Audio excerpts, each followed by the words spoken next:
Shakti Shiva Tarot for another read for the collective. Calling upon the light, asking for the divine creator to allow me to be a clear channel of the light for those that need it the most. So we've got Taurus. I have 14, 2 Moon Soul, and 20 Scorpio I Transform. So funny. So interesting. All right. Taurus and Scorpio, they could be sun, moon, rising. I always include Venus as well as Mars, because, you know, to me, Venus is the divine feminine and Mars is the divine masculine. But once again, look at these cards and how they kind of have very similar colors. And then we have the moon. So tomorrow we have a new moon, solar eclipse. Leo is, the sun is in Leo and the moon is going to be in Aquarius. I'm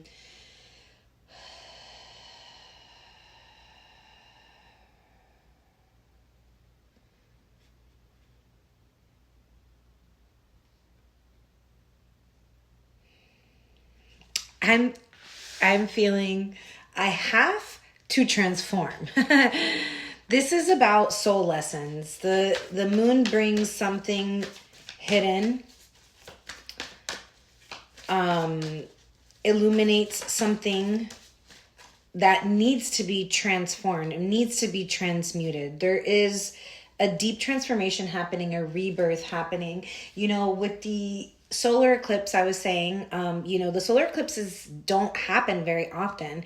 And to me, it's always a meeting of the lovers in the sky. You know, the sun and the moon are lovers, and they only get to meet every once in a while when there's a solar eclipse. Think about that. Think about that kind of love and like longing, but they also don't hate each other for it. And so it's like, I feel it's always a reminder of this like twin flame love to me, because it's like they might want to be together, and they are never separate. You know, they like, there's this, it's this infinite love. And, I feel like this is about having to transform that our mental processes of thinking in these traditional ways, you know, these linear ways that keep us limited in life, in love. There's a message here.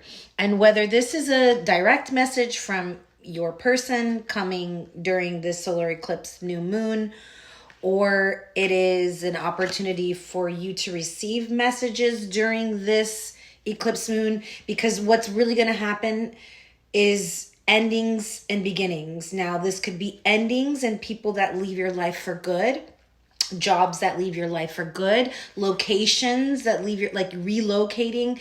This could be things like that, right? This could be temporary things. It could come in for a season and leave later on. But this could be something returning from your past that you thought was completely over. Oh my gosh, I can't even.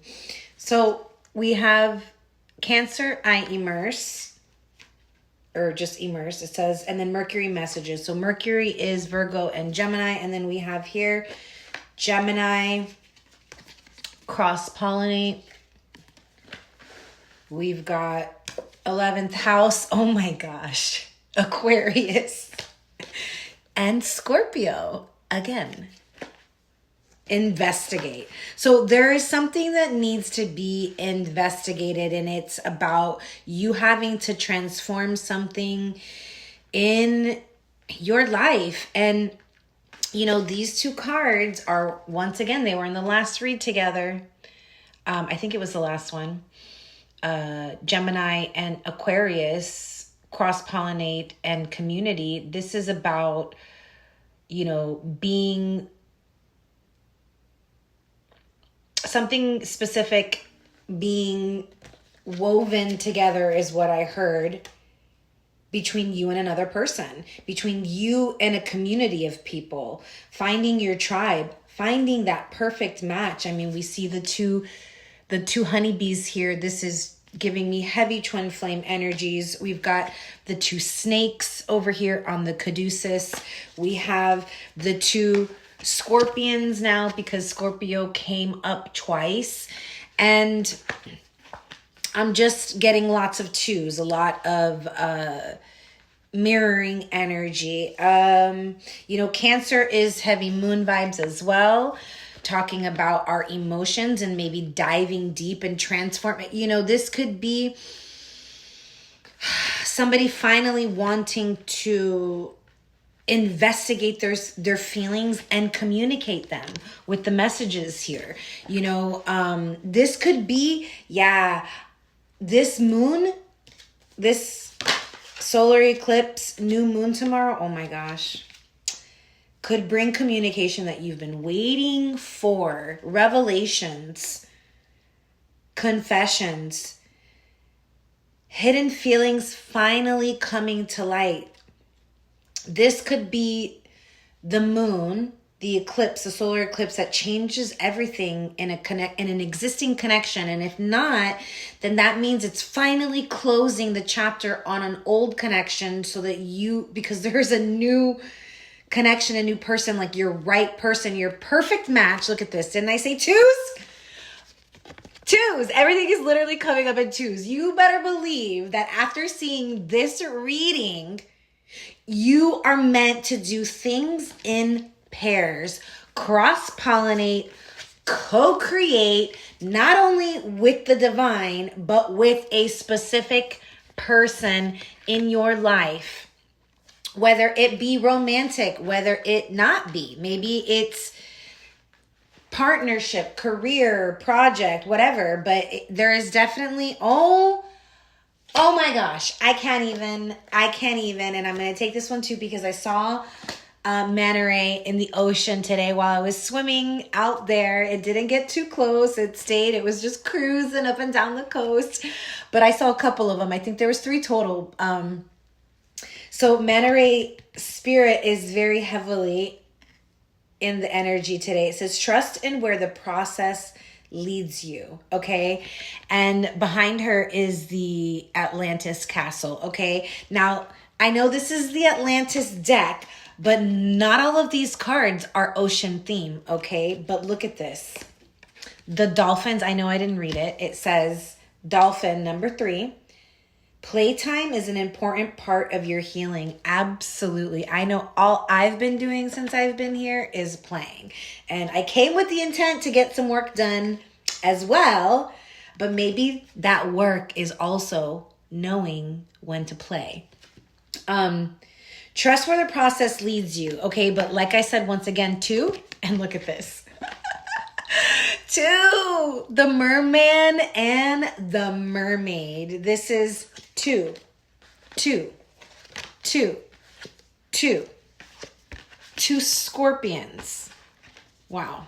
I just I love the synchronicities. Synchronicities are always a sign that we are on the right path, on the right track. And I thank the divine creator. I thank my starseed guides. All right. So the merman and the mermaid, 45, mythical memory, mystical message. You know what? I feel like I am being called to read. Oh no, the book is in the other room. Hold on one second. Okay, I'm back. Shakti Shiva Tarot. So I'm done. Seriously, I'm done. The 2 mermen, and then look at that. If you look even closer, there's 2 little seahorses there too, and they're like, oh, I love. Oh my God, I just can't. To me, when I'm a freaking seahorse. When I cuddle up with my person, I love to get tangled up and I wrap my legs around them. And it's but I've done that since I was a child. I used to do that to my mom, when I would sleep in the bed with her as a kid, because I was one of those kids that slept in the bed with mom and dad for a little bit. I used to literally throw my leg over top of her. And I know that was kind of a me locking her down type of thing.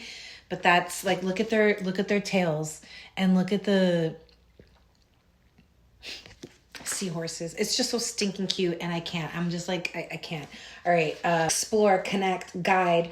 The mermaids and mermen of Atlantean times. were part of the aquatic energy of Atlantis. They were accepted within the community and well known as messengers of Mother Nature's prophecy. Wonderful mystical beings with an instinctual knowing of all things aquatic.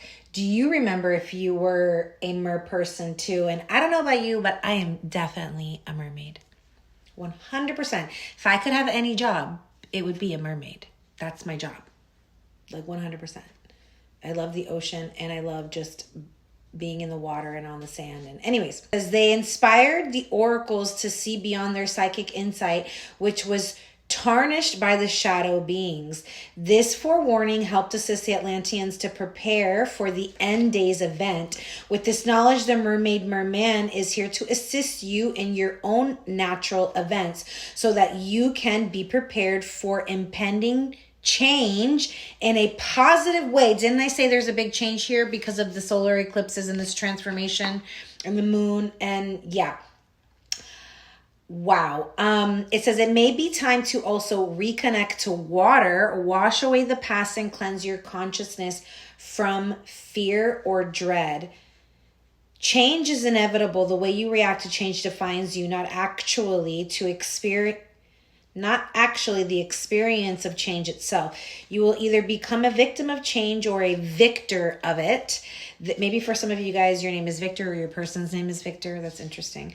This is entirely up to you. In saying this, today is a potent time for the release of emotions connected to the unexpected changes you have been dealing with, which is funny because this moon, and especially the surrounding days of this moon eclipse tomorrow on the 12th, is very emotional. So if you've been crying a lot or feeling very sad, yeah, whoa. Okay, that was not the message I was expecting, but I'm glad that I read it, and I hope you guys enjoyed that because I know it was kind of long, but I felt like for those of you who needed to hear that, you're going to appreciate it.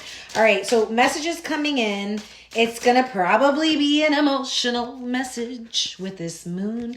Bro, let it be emotional. Let yourself be vulnerable. Allow yourself to cry in front of your person. You know, if you need to cry it out first alone, cry it out. But like, I feel like this is about like, you know, maybe somebody lending a hand or maybe you need to reach the hand out. Maybe somebody, wow, the 10 of Circles, community, bro, community. This is building a legacy. Do you see the community of houses, the village? This is the legacy, the long-term goal, the long-term relationship, this is long-term pleasure, knowing how to build something substantial. That's not just for you, it's also for the community. And so it's interesting that the 11th house community card came out. Maybe you're investigating on how to create some kind of community living, sovereign living. I know that, yeah. 10 of Pentacles, it's the relationship, it's the career, it's having the financial stability and abundance, like not being, you are provided for. No need to worry. Prince of Staves, this is a new opportunity, a new adventure, a new path arises. This could be somebody coming in to tell you, I'm falling in love with you. Bro, seriously, the moon. Someone's emotions are leaking, being illuminated. Someone is about to speak up. I'm seeing Sophie from Howl's Moving Castle. I'm seeing the Pharaohs, Matt, Prince of Pentacles. So we have two princes. Interesting. The princes are like about movement for me. Now, the Prince of Pentacles is a slow mover, whereas the Prince of Wands is a little bit faster in their motions and their actions. So I'll let you kind of figure that out. But The Page of Pentacles comes with apologies. The Page of Wands comes with the I'm falling in love energy, like that very passionate, new, fiery energy. Somebody could be apologizing and realizing that, you know, they're falling in love, and there's a transformation. Like something needs to transform, because it seems like it's, let's see, let's keep going, because I have just pulled out the Four of Cups and the Five of Swords. It seems like there were mind games. It seems like there's a little bit of confusion. Maybe you don't know where you stand. This person could have rejected your offer. We've seen that before, right? Like, this person just looks like, I don't want nothing.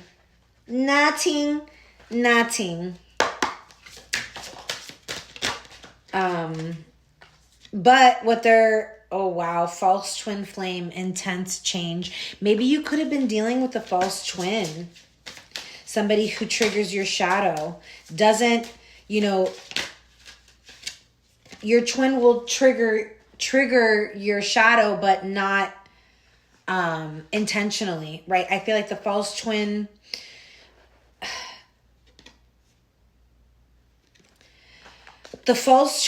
comes in and like sets your life on fire, but it becomes the catalyst for you to transform, right? Whereas your twin flame might also trigger you, because that's how the healing is done.